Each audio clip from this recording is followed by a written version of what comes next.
ba? 3. Ang friend ko, Ako naka-adlaw din ito, di ba? ang tumoy. Din, sa panggining dito na. Kuda-kudaan. Moto, po ko na kung ipalit na before ko napalit ang iPhone, oh. Pila lang man to ka magbuig yata to sa kung agit palit sa kong kuya. So, pag-check pa to. Pagbubugay na yun.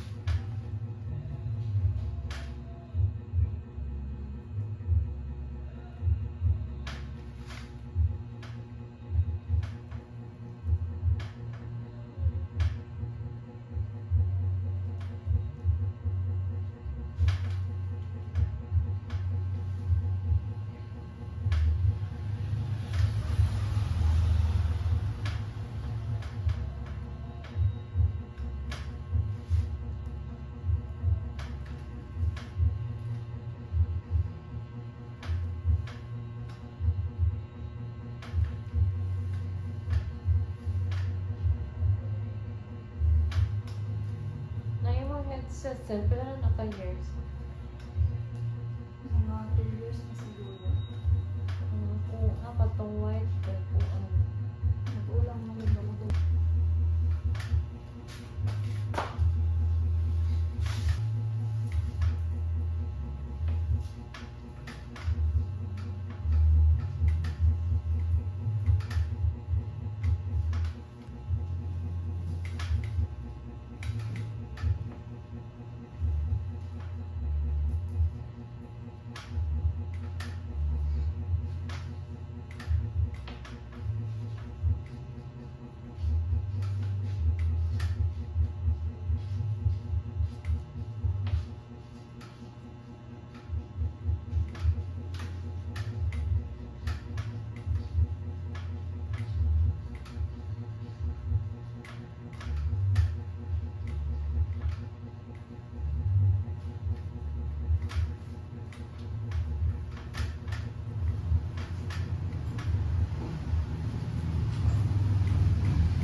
pwede po. Sa isang mga history. Tanaw ko ano. Nasa na nakita dito na mga lalaki guminay dala Android na cellphone. Katong bali year di ana. Dili, gitong siya sa present ba or future na. Kasi sa past. Kasi dala na Android phone. Ah, okay. So ni ato ni balik siya. Tapos na ano, Moto na ulit post. na phone.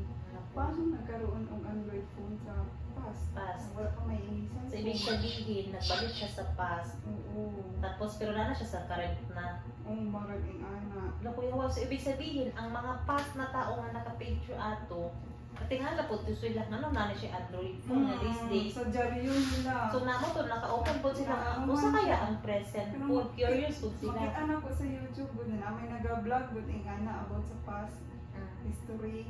Ginaaman niya. Nasa nakita din. Pero interesting din siya kaayo sa no. Kung pwede lang ako sa no, kung pwede lang ka makalidlong pag na kanang na bawat years ba nga kanang kaibahan gud aning year 70s, year 80s. Kahit lang tatlong years na dyan, tatlong ano lang decades lang gud ang ma-experience ni mga iba-iba na ma-experience nimo. Wala mi siguro. Pero dili lang mo usabon ang life nimo na ano dati kay makadaot man sa mong present. Diba?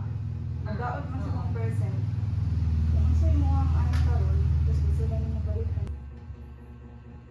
Tapos walang social media.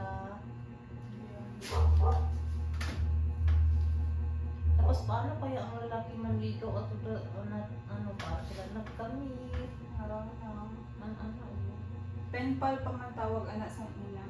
Pero ako gusto balikan katong pinakadugay mga year 20s pag Zel. Hindi yun.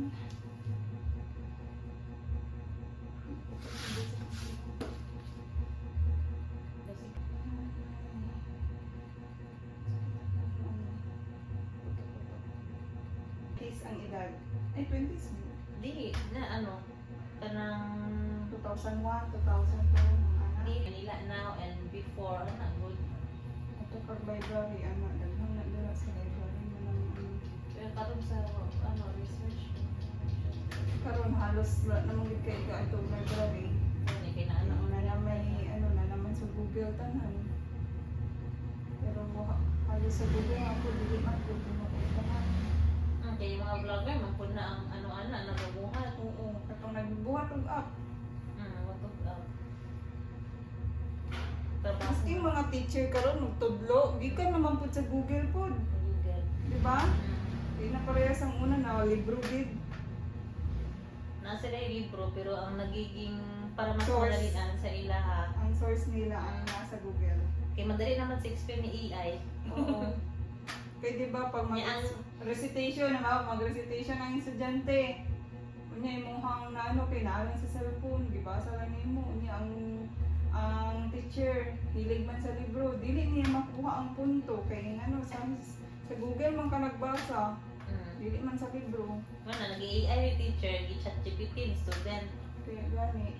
Ano, iba na din siya karon. Bagay. Kagaya sa ato dati na nakatry pa ta, nag-library di ako dati Oo, Zen. ako po, library. Tapos pag di ko siya photocopy. Akong pinakauna good anak ginabuhat sa amo ato nga batch library kami. Pagkahuman ana like mga definitions ng good library day mo duol. Oo, sa Ang library. second option na mo anak Ibili computer. niyo yung ID kay maghiram kag libro. Or kanang dito lang ko magstay sa library muna. O pag lunch break nimo. Tapos tambay. pag dili na ko makuha ang